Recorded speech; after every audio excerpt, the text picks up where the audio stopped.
Quand certains cerveaux avancent en ligne droite, d'autres bifurquent, explorent, se perdent, reviennent et finissent par découvrir des territoires que personne n'avait encore imaginés. Ce sont les cerveaux TDAH, rapides, sensibles, curieux, parfois débordés par leur propre intensité, mais porteurs d'un potentiel immense. Je suis Delphine Muller, neuropraticienne en neurofeedback. Bienvenue dans Turbulence cérébrale. Aujourd'hui, un épisode sur un paradoxe, quand la performance devient surmenage, ou comment un cerveau brillant, dopé par la tension, finit par se brûler à sa propre lumière. Je travaille mieux dans l'urgence. J'ai besoin de stress pour être efficace. Si je ralentis, je m'écroule. Ces phrases, beaucoup de personnes TDAH les prononcent sans s'en méfier, parce qu'elles traduisent un mode de fonctionnement très particulier.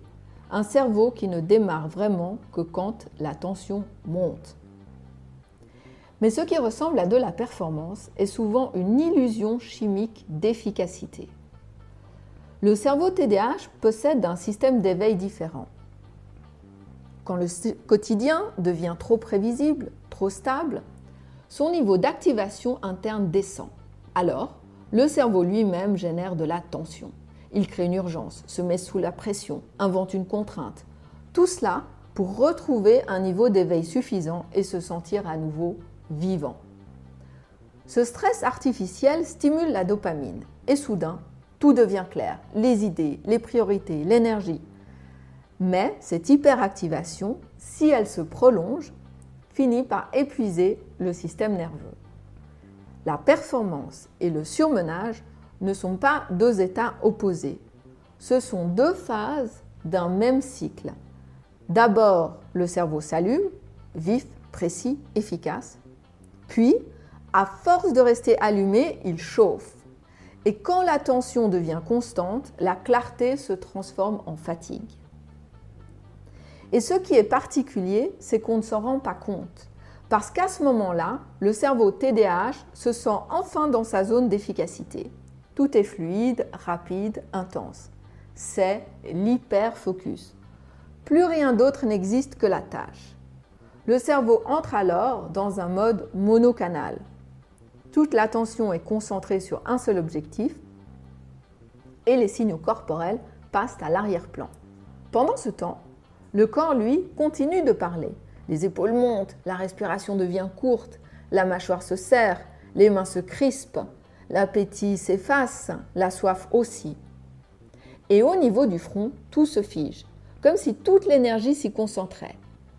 Le cortex préfrontal, cette zone juste derrière le front, tourne à plein régime pour maintenir la vigilance et le contrôle.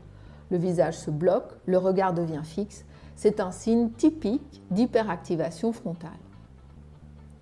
À ce stade, les signaux d'alerte ne disparaissent pas. Ils sont toujours là, mais le cerveau ne les perçoit plus. C'est un peu comme si le corps chuchotait dans une pièce déjà trop bruyante. Le système attentionnel saturé coupe la communication avec les sensations internes. Il ne reste plus que la tâche, l'objectif, la volonté de finir. C'est souvent à ce moment-là que l'entourage s'en aperçoit.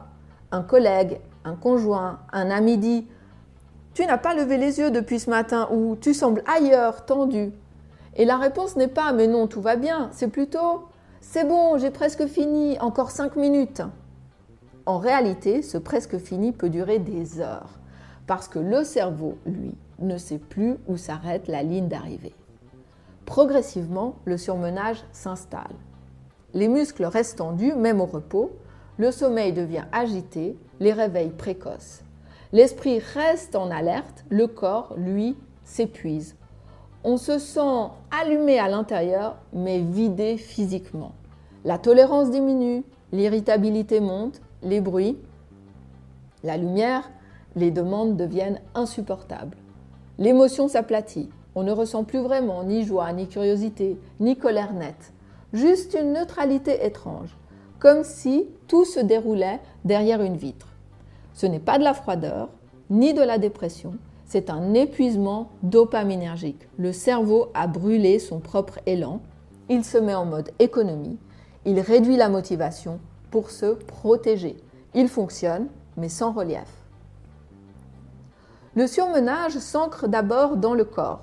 Pour en sortir, il faut rétablir la boucle corps-cerveau, c'est-à-dire redonner un signal clair de sécurité physiologique.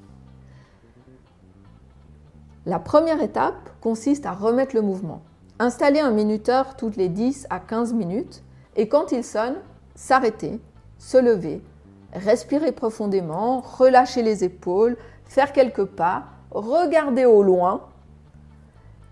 Ces micro-pauses ne sont pas une perte de temps. Elles réinitialisent le système nerveux autonome et rappellent au cerveau qu'il n'est pas en danger. Ensuite, se fixer une deadline volontaire. Dans 1 heure, j'arrête. Et le faire réellement, fermer l'ordinateur, changer de pièce ou simplement se déconnecter visuellement de l'écran. Ce geste physique marque la sortie du mode tension. Puis vient la lenteur volontaire. Elle n'a rien d'improvisé, c'est un exercice très conscient. Choisir une activité sans enjeu de performance et la vivre à un rythme lent, presque sensoriel. Marcher sans objectif, préparer un repas en silence, écouter la texture d'un son, observer les gestes. Ces moments enseignent au cerveau qu'il peut exister en dehors du mode résultat. Enfin, la descente sensorielle.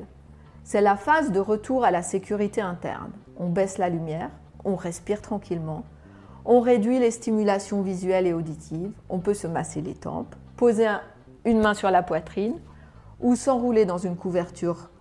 Ces signaux corporels envoient un message clair au cerveau. Tu peux redescendre.